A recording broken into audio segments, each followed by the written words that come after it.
نوجوان دوستوں، بزرگان دین، پردہ نشی عورتیں، میری ماں اور بہنوں،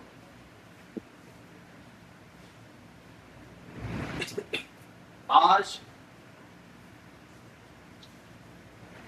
کے خطبے کا موضوع سخن ہے اللہ کی رحمت سے نا امید نہ ہونا۔ لا تقنطوا من رحمت اللہ۔ سب سے پہلے ہم اللہ رب العزت کی تعریفات اور توصیفات، بڑائی اور بزرگی، اس کی کبریائی، اس کی ستائش کرنے کے لائقوں سے بات کریں۔ اللہ رب العزت جس عرش پر مستوی ہے، اس کا عرش تمام جہانوں سے بڑا، اس کے عرش کو 8 فرشتے اٹھائے ہوئے ہیں۔ وَيَحْمِلُ عَرْشَ رَبِّكَ فَوْقَهُمْ يَوْمَئِذٍ ثَمَانِيَةٌ۔ 8 فرشتے اٹھائے ہوئے ہیں۔ وہ فرشتے جو اٹھائے ہوئے ہیں وہ اللہ کی تسبیحات بیان کرتے ہیں، اللہ کی پاکی بیان کرتے ہیں۔ اللہ رب العزت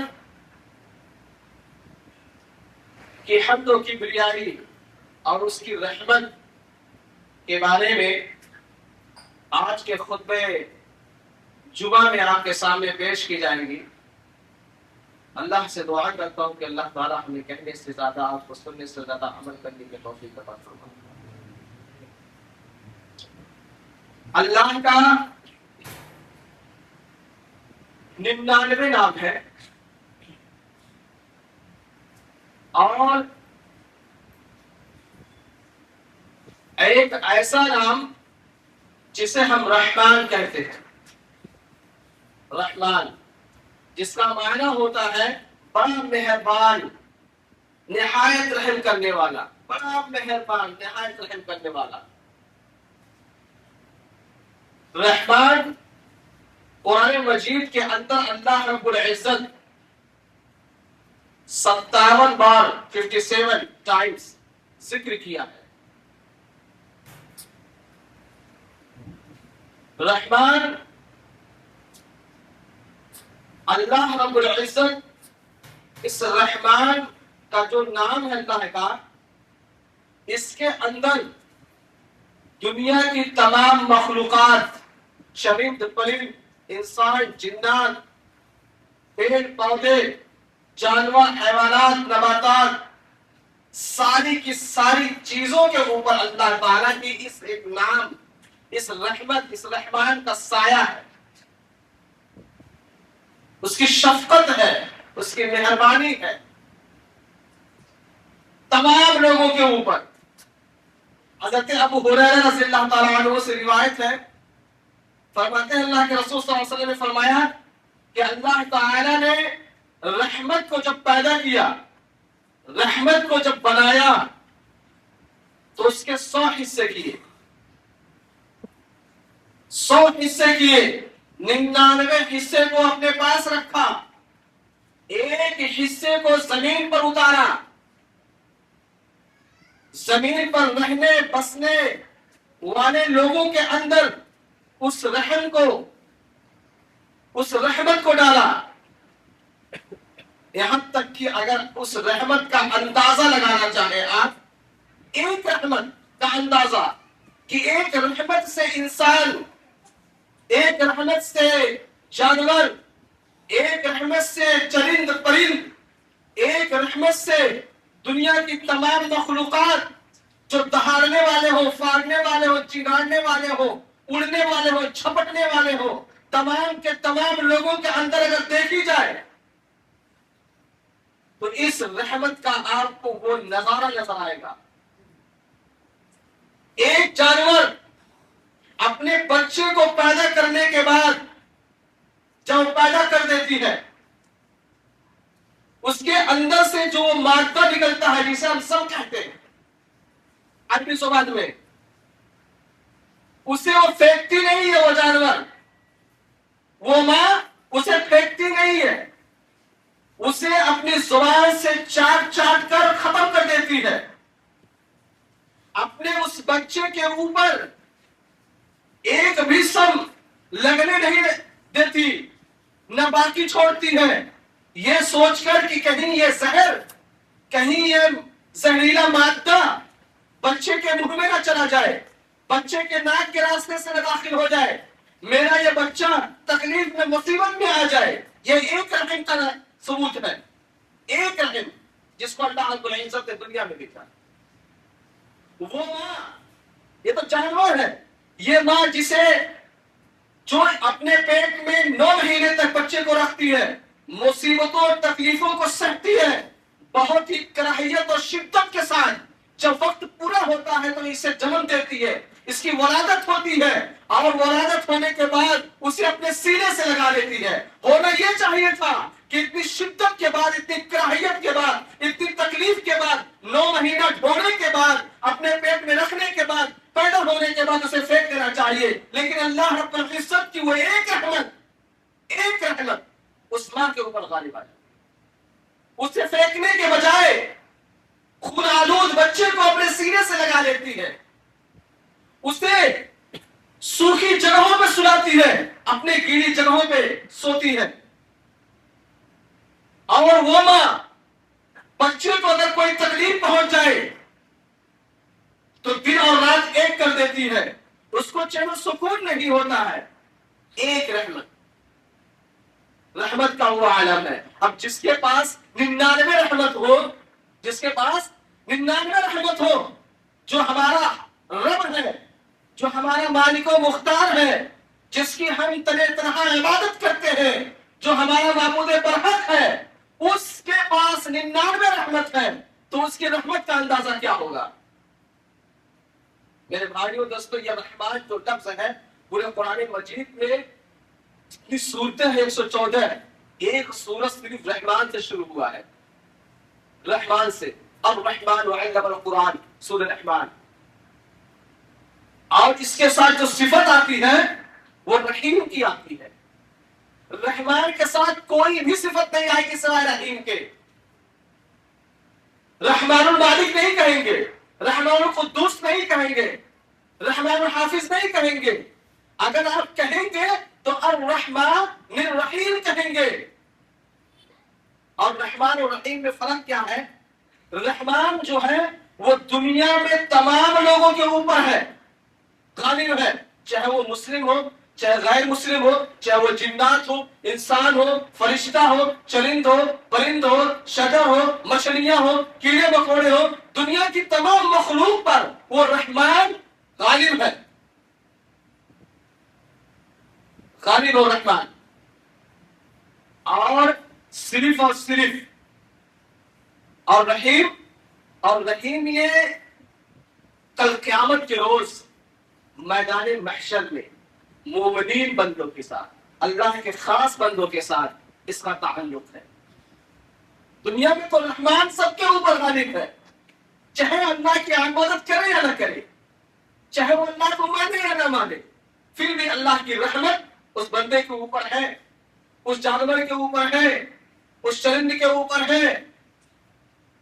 لیکن رحیم کا جو صفت ہے اللہ رب العزت کی، یہ رحیم اللہ تعالیٰ اپنے لیے خاص رکھا ہے ان مومنین بندوں کے لیے جو کل قیامت کے روز کام آئے گا، اور یہ رحیم کافروں کے کام نہیں آئے گا۔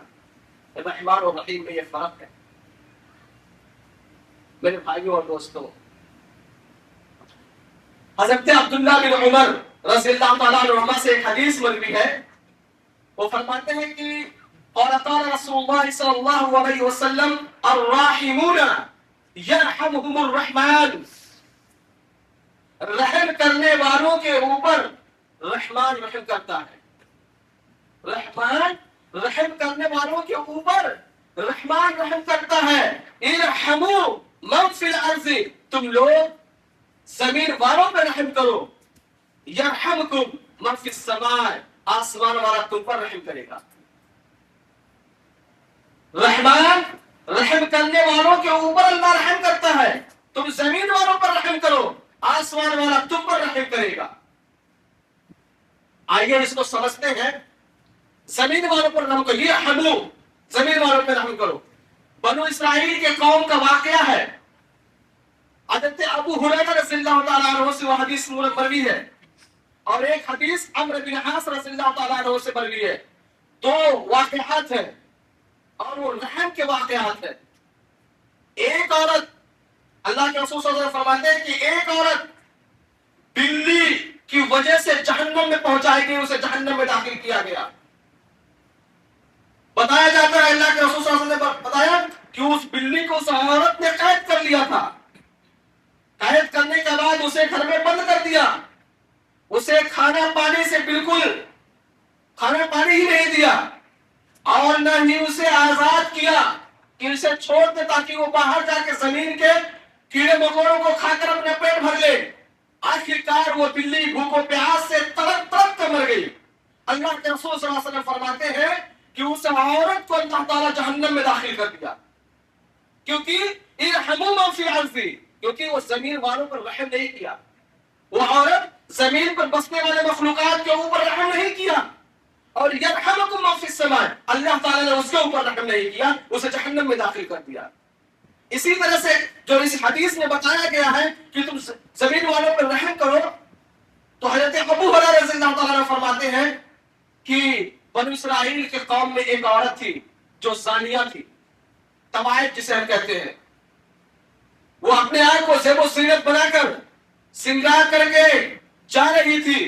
اس کی نظر ایک کتے پہ پڑی، جو وہ کتا گیلی مٹی کو چاٹ رہا تھا اور کنویں کے ارد گرد چکر لگا رہا تھا. وہ عورت کی نظر جب اس کتے پہ پڑی تو اس کے ذہن میں یہ خیال آیا کہ یہ کتا پیاسا ہوا ہے. وہ اپنے پاؤں کے موزے کو نکالی، کیونکہ اس زمانے میں چمڑے کا موزہ ہوا کرتا تھا. اپنے موزے کو نکالی، اپنے دوپٹے سے اس موزے کو باندھ کر کنویں میں لٹکائی اور اس سے پانی بھر کر اس کتے کی پیاس کو بجھائی، پانی پلایا اس کتے کو. اللہ رب العزت کو اس عورت کی وہ ادا، وہ عمل اتنا پسند آیا کہ اللہ تعالیٰ، اللہ کے رسول صلی اللہ علیہ وسلم فرماتے ہیں کہ اللہ تعالیٰ اس کے اگلے اور پچھلے تمام گناہوں کو معاف کر دیا. یہ اللہ کی رحمت، یہ اللہ کی رحمت کہ ایک عمل سے جو عورت زانیہ بدکار تھی، جو ملوث رہتی تھی گناہوں کے اندر، اللہ رب العزت کے نزدیک اس کا یہ عمل اتنا محبوب ترین ثابت ہوا کہ اللہ تعالیٰ خوش ہو گیا اور اپنی رحمت سایہ کو اس کے اوپر کر دیا. اور اللہ رب العزت، اللہ کے رسول بتاتے ہیں کہ اس عورت کو جنت میں داخل کر دیا گیا. تو پتہ یہ چلا کہ ایک عورت بغیر رحم کیے ہوئے بلی کو قید کیا اور جہنم میں رسید ہوئی، اور ایک عورت جو بدکار اور زانیہ تھی جس نے رحم کا مادہ دکھایا، اللہ رب العزت نے اس کے اوپر رحم کیا، اسے اپنے پچھلے گناہوں کا معاف کر دیا اور جنت میں اس کو داخل کر دیا. ارحموا من فی الارض، تم زمین والوں پر رحم کرو، یرحمکم من فی السماء، اللہ تعالیٰ یعنی آسمان والا تم پر رحم فرمائے گا. میرے بھائی اور دوستو، اتنا ہی صرف نہیں، رحمان کی اور جھلک اگر دیکھنا چاہتے ہیں، اللہ تعالیٰ کی یہ صفت کا اور نظارہ آپ کرنا چاہتے ہیں، تو آئیے میں آپ کو وہ واقعہ سناؤں. حضرت عبداللہ ابن عباس رضی اللہ تعالیٰ عنہما سے حدیث مروی ہے. فرماتے ہیں قال رسول اللہ صلی اللہ علیہ وسلم فلما قال فرعون، جب فرعون غرق ہوتے وقت کہا آمنت انہ لا الہ، میں اس بات پر ایمان لاتا ہوں کہ کوئی معبود برحق نہیں. ڈوبتے وقت فرعون، دھیان سنیے گا، فرعون ڈوبتے وقت یہ کہا آمنت، میں ایمان لاتا ہوں، انہ لا الہ، جو اس کے سوا کوئی معبود برحق نہیں، الا الذی آمنت، اور میں اس بات پر ایمان لاتا ہوں بہ بنو اسرائیل، جس پر بنو اسرائیل ایمان لائے، جس پر بنو اسرائیل ایمان لائے. قال لی جبریل یا محمد، حضرت جبریل علیہ السلام آپ صلی اللہ علیہ وسلم سے فرماتے ہیں، کہہ رہے ہیں لو رأیتنی، اے محمد